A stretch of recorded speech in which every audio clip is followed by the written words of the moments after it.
One of the big, unique, fortunate things of upbringing for me was I was mostly homeschooled, and I happened to be in one meditation community, but was in a number of different alternative communities that focused on personal development, activism, different forms and fields of science, permaculture, right? My parents were interested in evolutionary topics. And so we got to live in proximity to different cool thinkers and evolutionary topics.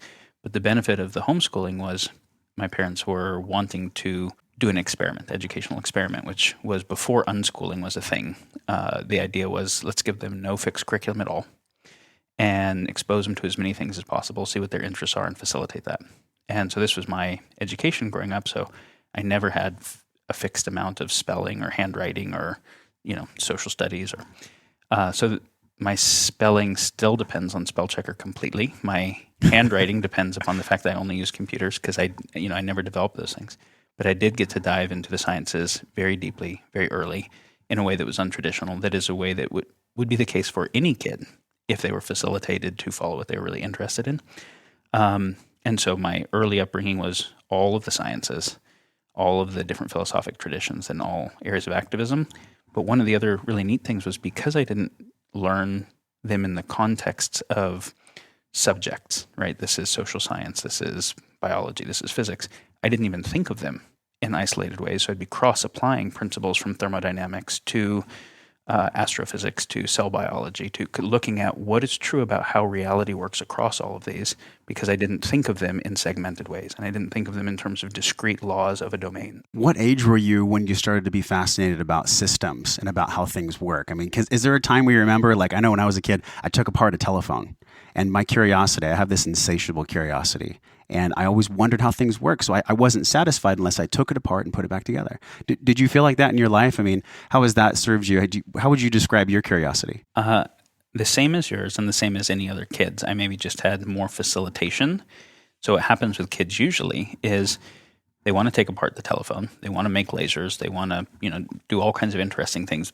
Boys in particular, those ones, but all genders, whatever they're interested in is going to be very deep, but also things that are more esoteric. Like I've never met a little kid who at 2, 3, 4 years old doesn't ask questions like, why is the sky blue?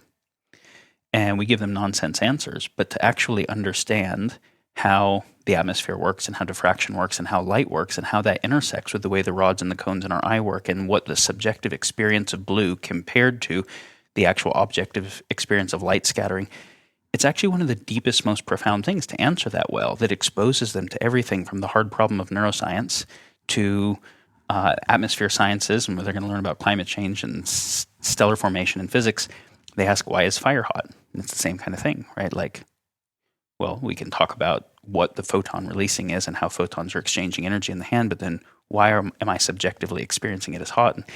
And so what happens is we just don't know, so we don't answer their questions well, and we instead steer them to things that we do know that are really not interesting, like how to spell something or what the capital of something that is. Then we turn them off to schooling. We turn them off to learning, turn them off to their innate fascination of existing. So when we look at the whole issue of the kind of welfare model dynamic where we think if people are not capitalistically motivated, they'll just watch TV all the time, kids are so intrinsically motivated to learn everything they can and to build stuff and to create and to want to go to work with mom or dad and figure out how to do stuff.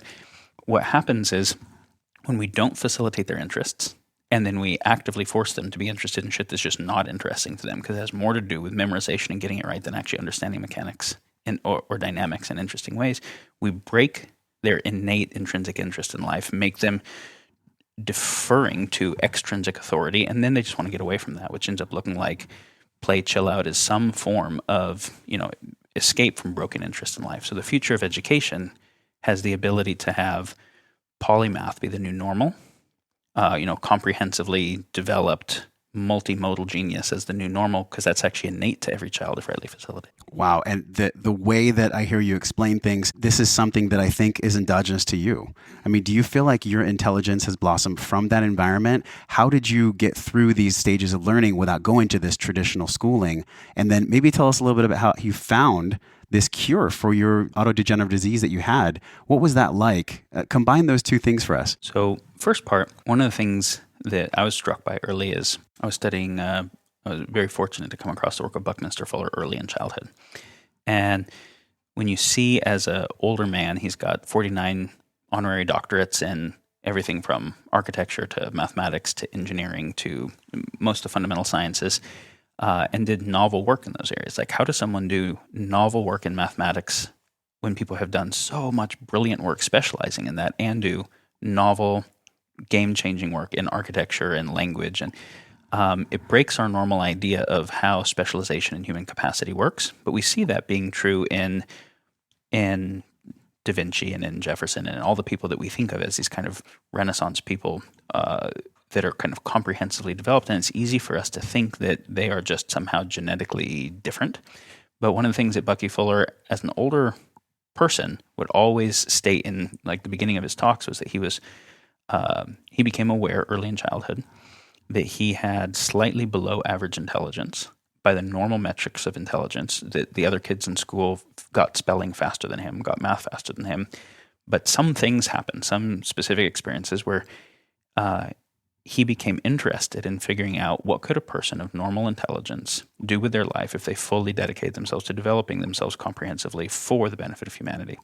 Obviously, there were some unique things that happened for him to have an insight like that early on, but you see then all that he developed as someone who he would say he was utterly convinced that he had no endogenous capacities that were beyond normal, but a development process.